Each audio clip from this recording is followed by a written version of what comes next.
Hello class 10th। तो हमने आपको लाइव क्लास में रस क्या होता है, रस किसे कहते हैं और रस के अंग कितने होते हैं, ठीक है। यानी कि 4 अंग होते हैं। पहला क्या बताया था, स्थायी भाव, विभाव, अनुभाव और संचारी भाव। यहाँ हमने आपको लाइव क्लास में पढ़ा दिया था।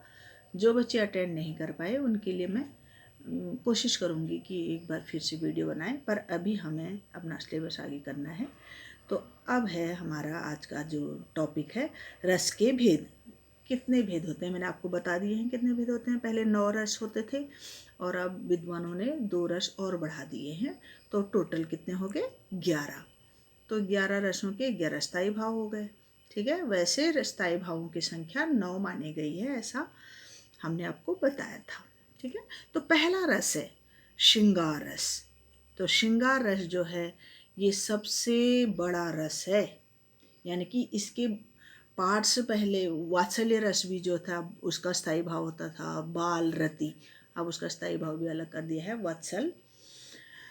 तो ये जो है इसीलिए इसे रसराज कहा जाता है, क्योंकि जितने भी कवि हैं सभी ने श्रृंगार रस में ही कविताएं ज़्यादातर लिखी हैं। साहित्य की रचना जो है वो श्रृंगार रस में हुई है ज़्यादातर, तो इसलिए इस रस को रसराज कहा जाता है। ये देखो, श्रृंगार रस को रसराज भी कहा जाता है। अब क्वेश्चन आ सकता है पेपर में, रसराज किसे कहा जाता है, तो आपका आंसर क्या होना चाहिए, श्रृंगार रस को रसराज कहा जाता है। और इसका स्थायी भाव है, ये साथ में हमने लिखा है, देखो लिखाया है बच्चों को, रति। और रति मीन्स दाम्पत्य प्रेम, ये प्रेमी और प्रेमिका का प्रेम है, नायक और नायिका का प्रेम, ठीक है, श्रृंगार रस में। तो श्रृंगार रस का अर्थ है प्रेम, यानी कि रति का अर्थ है प्रेम। इसके अंतर्गत नायक नायिका का प्रेम के वर्णन का, नायक और नायिका के लिखना चाहिए था इसको, नायक और नायिका के प्रेम का वर्णन किया जाता है। यह 2 प्रकार के होते हैं। अब श्रृंगार रस इतना बड़ा है कि उसके पार्ट्स भी हैं। पहला होता है संयोग श्रृंगार, यानी कि इसमें नायक और नायिका मिलेंगे, हीरो हीरोइन मिलते हैं आपस में, तो उसे संयोग श्रृंगार कहते हैं। और जहाँ दोनों का बिछड़ना हो जाता है, जुदाई हो जाती है, एक की शादी, अब हीरोइन की शादी कहीं और होगी, हीरो की शादी कहीं और होगी, तो वो रोएंगे ना आपस में, तो वहाँ वियोग श्रृंगार होता है, यानी कि बिछुड़ गए नायक और नायिका, ठीक है। तो यहाँ वियोग श्रृंगार माने बिछुड़ना और संयोग श्रृंगार माने मिलना, ठीक है। तो अब पहला, अब पेपर में आएगा, एक तो आते हैं स्थायी भाव, आपको बिल्कुल लर्न होने चाहिए। और दूसरा इम्पोर्टेंट ये है कि सभी रसों का एक एक उदाहरण, यानी कि एक एक कविता 2-2 लाइन वाली या 4-4 लाइन वाली आपको याद कर लेनी है। तो कोई भी आ सकता है तो आप लिख लेंगे। हमारा हास्य रस का उदाहरण लिखो आ गया तो आप हास्य रस का लिखोगे। माना आ गया अद्भुत रस का उदाहरण लिखो तो आपको अद्भुत रस का लिखना पड़ेगा। तो यहाँ देखो संयोग श्रृंगार का एक इजी वाला उदाहरण आप याद कर लोगे, ठीक है। श्रृंगार का एक उदाहरण, राम को रूप निहारति जान की कंगन के नग की परछाई, यात सब सुधि भूल गई कर देख रही पलटारत नाही। तो यहाँ राम और सीता के विवाह का वर्णन है कि जब राम और सीता की जयमाला हो रही है तो सीता अपने कंगन में राम के रूप को निहार रही है, ऐसे सामने नहीं देख रही है, शर्मा रही है आज की लड़कियों की तरह, ये नहीं कि वहाँ दांत फाड़ती हुई जाए, ठीक है।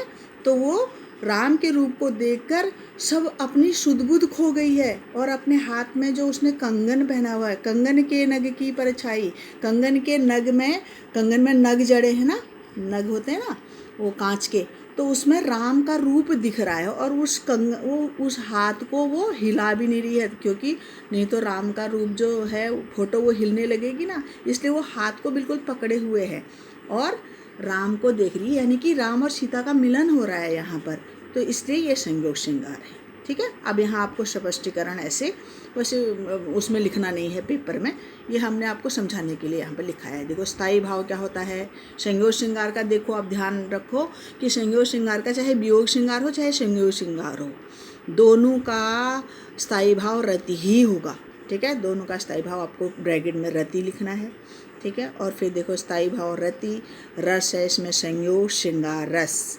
आलंबन, आलंबन क्या होता है, विषय, विषय को ही आलंबन कहते हैं। आलंबन माने जिसको देखकर आश्रय के मन में भाव जागृत होते हैं। अब यहाँ श्री राम को देखकर सीता के मन में विचार आ रहे हैं ना, भाव जो हो रहे हैं उत्पन्न हो रहे हैं, तो यहाँ राम होंगे आलम्बन या फिर विषय, दोनों एक ही चीज़ होते हैं, आलम्बन और विषय एक ही है। श्री राम यहाँ आलम्बन है जिनको देखकर सीता के मन में विचार उत्पन्न हो रहे हैं, यानी कि भाव उत्पन्न हो रहे हैं, तो आश्रय होगी सीता। हमने आपको बताया था आश्रय क्या होता है, जिसके मन में भाव जागृत होते हैं वो आश्रय होता है, और जिसके लिए जागृत होते हैं वो विषय या फिर आलम्बन होता है। उद्दीपन विवाह का वातावरण है, मंडप वंडप जो सजा हुआ है। अनुभाव, राम को एकटक देखना, सीता के मन में ना जो एकदम से अनुभाव माने जो स्थायी भाव के बाद जो उत्पन्न होते हैं, चाहे मन के अंदर होते हैं चाहे फिजिकली होते हैं, वो सब अनुभव कहलाते हैं। और शुद्ध बुद्ध खोना, हाथ पकड़े रहना, अपने हाथ को हिला नहीं रही है वो। संचारी भाव क्या होते हैं, हर्ष मतलब खुशी, मन में खुशी हो रही है उसके। आवेग, आवेग माने एक लहर सी मन में जाग रही है। आवेग माने व्याकुलता राम से मिलने की, और राम के प्रति मोह भी हो रहा है उसको, विस्मय हो रहा है, अद्भुत मतलब विस्मय माने चकित हो रही है वो। तो अब दूसरा देखो, वियोग श्रृंगार का उदाहरण, एक एक सबका आपको याद कर लेना है, इसलिए यहाँ मैंने तो दो दो लिखा है तो बच्चों ने एक एक ही लिखे हैं, ठीक है। अब यहाँ देखो, रो रो चिंता, अब यहाँ बिछोड़ना है, कृष्ण और राधा का वर्णन है यहाँ पर। देखो अब जब कृष्ण मथुरा चले गए, राधा गोकुल में ही रहेगी, तो राधा का क्या हाल है। रो रो चिंता सहित दिन को राधिका थी बिताती, आँखों को थी सजल रखती, उन्मना थी दिखाती। रो रो कर सारा दिन वो बिताती थी कृष्ण के लिए, ठीक है, और आँखों में हमेशा पानी ही रहता था उसका, और पर दिखाती नहीं थी लोगों को, ठीक है। उन्मना से दिखाती, ऐसा लगता था जैसे कि अभी सोई नहीं है कितने दिनों से। और इसके अलावा और भी वियोग श्रृंगार के उदाहरण हैं, जैसे कृष्ण और गोपियों के जितने भी हैं हमारे उसमें पद हैं, ये सब वियोग श्रृंगार के हैं या फिर भक्ति रस के हैं। मैंने आपको बताया था ना उसमें वियोग श्रृंगार, मैंने गोपियाँ कृष्ण के लिए रो रही हैं, ठीक है। निस दिन बरसत नैन हमारे, सदा रहती पावत ऋतु हम पर, जब ते श्याम मथुरा सिधारे, ये भी उसी का है उदाहरण, किसका, वियोग श्रृंगार का। अब ये देखो, अरे बता दो मुझे दया कर, कहाँ प्रवासी है मेरा, उसी बावले से मिलने को डाल रही हूँ मैं फेरा। कितने सारे हैं वियोग श्रृंगार के उदाहरण। अब इसमें देखो स्थायी भाव क्या है इसका भी, रति, और रस क्या हो गया, वियोग श्रृंगार रस। विभाव, आश्रय राधा है, राधा के मन में भाव उठ रहे हैं तो राधा आश्रय है, आलम्बन श्री कृष्ण है, कृष्ण के लिए भाव जागृत हो रहे हैं। अनुभव, राधा का रोना, अश्रुपूर्ण नेत्र, अब जो रोना धोना करेगी उसके बाद वो सब अनुभव कहलाता है, ठीक है। और आँखों से आंसू आना, तो ये है उसका अनुभव। संचारी भाव क्या होगा, स्मृति याद आ रही है, मतलब जड़ता, एकदम जड़ हो गई है, कुछ काम ही करने का मन नहीं कर रहा उसका।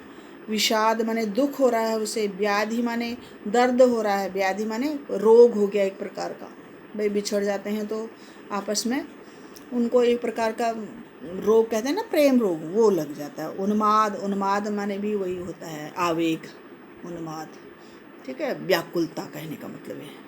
तो ये आपको समझ में आ गया संयोग श्रृंगार रस और वियोग श्रृंगार रस।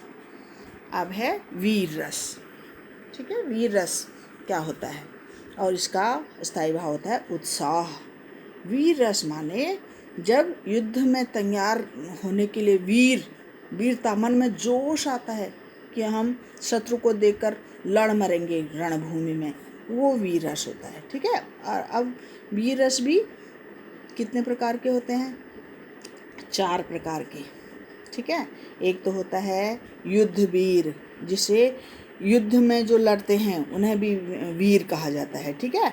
अब स्पेशली पहले तो जो युद्ध में लड़ते हैं उन्हीं को वीर कहा जाता है। उसके अलावा भी देखो दयावीर होता है, जिसे दूसरों के मन में, जिसके दिल में दूसरों के लिए दया होती है, जैसे कौन थी, मदर टेरेसा, दीन दुखियों की सेवा करती थी, तो उसे दयावीर कहा जाएगा। तो तीसरा होता है दानवीर। अब दानी जो व्यक्ति होता है उसे भी वीर कहा जाता है, क्योंकि दान देना सबके वश की बात नहीं होती, ठीक है। किसी का एक पैसा किसी को देने का मन नहीं करता, अपने पर तो चाहे कितना खर्चा कर लेंगे, पर दूसरों को देने की बारी आएगी तो एक पैसा नहीं देना है, तो कहने का मतलब है दूसरों को दान देने के लिए भी जिगर चाहिए। तो जिसके पास जिगर होता है उसे दानवीर कहा जाता है। जैसे कर्ण, दानवीर कर्ण बोलते हैं ना, कर्ण ने अपनी जान की परवाह भी नहीं की, अपने प्राणों की परवाह, जबकि उसे पता था मैं एक कवच और कुंडल अगर दान में दे दूंगा इंद्र को तो मैं मर जाऊंगा, पता था उसे, फिर भी अपने दानी स्वभाव के कारण, क्योंकि वो फेमस था दान देने के लिए, उसने परवाह नहीं की और कवच और कुंडल इंद्र को दान में दे दिए, इसीलिए तो उसे दानवीर कर्ण कहा जाता है। तो जो दानी होता है उसे भी वीर कहा जाता है, ठीक है, सबके वश की बात नहीं होती ना, इसलिए वो वीर है भाई। चौथा होता है धर्मवीर, जो अपने धर्म पर, कर्तव्य पर डटा रहता है। धर्म का मतलब है कर्तव्य, ड्यूटी, जो अपनी ड्यूटी को प्राणों से भी बढ़कर निभाता है, छोड़कर नहीं आ जाता, जो उसका फर्ज है उसे अदा करता है, उसे भी वीर कहा जाता है। क्योंकि सबके वश की बात ये भी नहीं होती है कि अपना कर्तव्य को पालन कर सकें।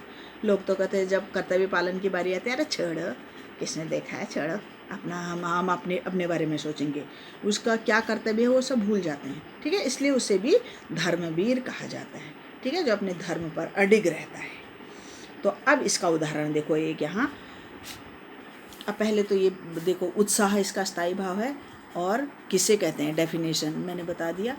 देखो, जिस कविता में मतलब जहाँ कविता में युद्ध, कर्म व गर्व आदि का भाव होगा, मतलब जब कविता को पढ़कर हमें जोश आएगा तो समझ लेना है यहाँ वीर रस है, ठीक है। जैसे सिंहासन हिल उठे राजवंशों ने, भ्रिकुटी तानी थी, बूढ़े भारत में फिर से आई नई जवानी थी।